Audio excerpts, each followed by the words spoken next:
Non, enfin, je ne sais pas s'ils sont trop laxistes. En tout cas, ils n'ont jamais trouvé la bonne solution pour régler ce problème d'abord parce qu'ils sont seuls, probablement, parce qu'ils sont abandonnés par les pouvoirs publics. Je ne voudrais pas leur mettre tout sur le dos, parce Mhm. que ailleurs, Vous aidez ça s'est déjà réglé. l'avocat, là, mais très bien. Non, non, mais Non, non, mais allez-y.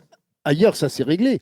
Ailleurs, ça s'est réglé. Mais aujourd'hui, ils n'ont pas trouvé la solution. Quand on fait de la calinothérapie, comme ça a été le cas du côté de Marseille, du temps de Bernard Tapie, et puis ça a continué avec des avantages considérables pour les groupes de supporters et pour la direction de ces groupes-là, ça n'a pas marché. On l'a bien vu avec Longoria, qui a été malmené par des leaders de ces groupes. Donc, ils n'ont pas trouvé. Et il me semble, et quand on est trop dur avec eux, c'est le cas dans certains clubs.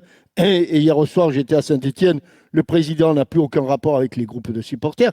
Il n'y a rien qui marche. Donc aujourd'hui, ce qui est certain, c'est que les clubs n'ont pas trouvé la solution. Alors je ne sais pas s'ils sont trop durs, s'ils ne sont pas assez durs, mais en tout état de cause, ce qui est certain, c'est qu'ils sont seuls et que les clubs aujourd'hui n'ont pas les moyens seuls de régler ce problème. Moi, j'aimerais bien qu'il soit réglé le problème et qu'il soit réglé pour les supporters et qu'il soit réglé pour les clubs. Alors, moi, je veux bien qu'on accuse les clubs de tous les maux. Ce qui est certain aujourd'hui, c'est que seuls, ils ne pourront pas régler le problème des supporters.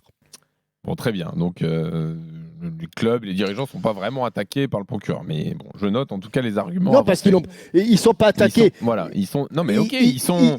Je les sens Ils sont démunis. désarmés. Ils sont Ils ne peut-être. pourraient pas faire preuve de plus de force. Ils ne pourraient pas Mais ils faire sont le pas ménage davantage dans leur tribune, tracer les fauteurs de troubles, faire en sorte qu'ils ne reviennent pas. Mais c'est pas dans les possible. Non, je pose des questions justement, pour comprendre. justement, dans les postes de sécurité, là, 9 fois sur 10, ce sont des gens de la force, ce sont des gens assermentés qui sont là.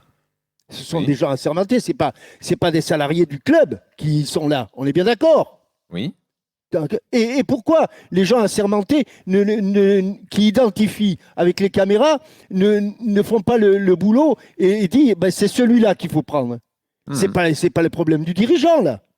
On est bien Là, d'accord. oui, dans ce cas précis, oui. Eh bien oui, mais c'est comme ça que ça se passe. Il faut savoir comment ça se passe pour avoir un semblant de vérité. En tout état de cause, tous les systèmes qui ont été mis en place pour l'instant, ça ne marche pas. Et je n'imagine pas que tous les présidents soient contents parce que ça ne marche pas. Ça, c'est au-dessus de mes forces, ça. Alors, Maître Roten, qu'est-ce que vous voulez dire? Très surpris déjà de la plaidoirie de monsieur le procureur, hein, qui est allé un petit peu dans mon sens, en effet. Pour moi, c'est pas que les clubs sont laxistes avec leurs supporters. Du moins, je parle de ça en connaissance de cause. Et dans une période au Paris Saint-Germain qui a été très compliquée, où il a fallu dissoudre toutes les associations de supporters pour faire le ménage. Et ça s'appelait le plan Le Prou. À l'époque, on a vu ce qui est devenu Monsieur Leproux à l'époque. Il n'a pas fait long feu. Il a été Maître Roten, je peux juste 5 secondes pour vous Oui, dire. allez-y. Il a beaucoup fait, Monsieur Leproux, mais c'est pas lui qui a dissous les groupes de supporters. Non, c'est pas lui. C'est le ministère de l'Intérieur. C'est vrai. Non, mais Voilà, de toute façon, on est c'était bien pas de d'accord. son ressort. Mais il a fait pour. En effet, c'est pour ça qu'il y a eu le plan Leproux On de est bien mis à d'accord l'époque. là-dessus. En avant. Non, c'est pas. Et c'est pour ça que moi je les défends les clubs, parce que aujourd'hui on peut les accuser de laxisme, tout ce qu'on veut, de fermer les yeux sur certaines choses. C'est pas eux qui vont sanctionner déjà.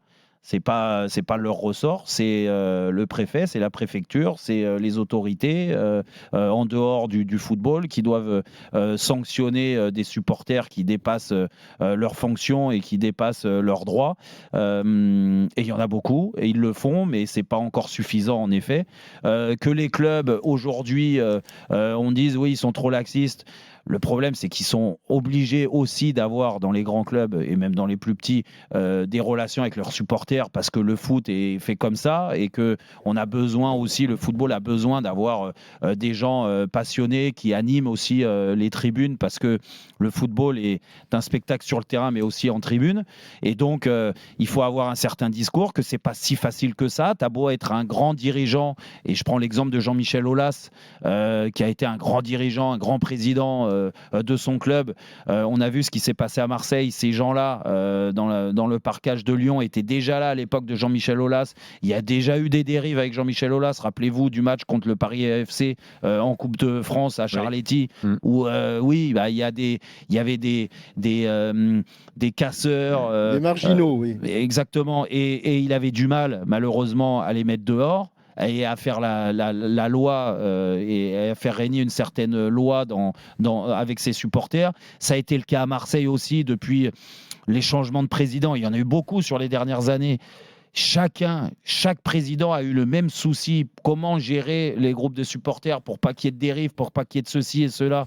Moi, je pense que c'est très compliqué qu'il y ait un dialogue qui est mis en place aujourd'hui. Et heureusement qu'il y a ce dialogue-là encore entre les dirigeants et les supporters. Après, oui, ça amène certaines dérives. Mais il ne faut pas faire aussi certains cas une généralité. Il y a des groupes de supporters aujourd'hui qui se tiennent bien. D'autres qui, quand ils se tiennent bien, eh ben, ils ont l'impression de se faire que les ailes poussent. Et donc, ça leur amène à arriver à une certaine dérive. Et ça a été le cas aujourd'hui, encore dernièrement, au Paris Saint-Germain, avec des messages politiques qui n'ont rien à faire dans un stade de foot. Voilà, donc c'est une approche qui doit être différente. Elle est différente, j'en suis persuadé depuis pas mal d'années avec certains dirigeants dans ce rapprochement-là. Mais les autorités doivent punir beaucoup plus fort, plutôt que de mettre la responsabilité sur les clubs.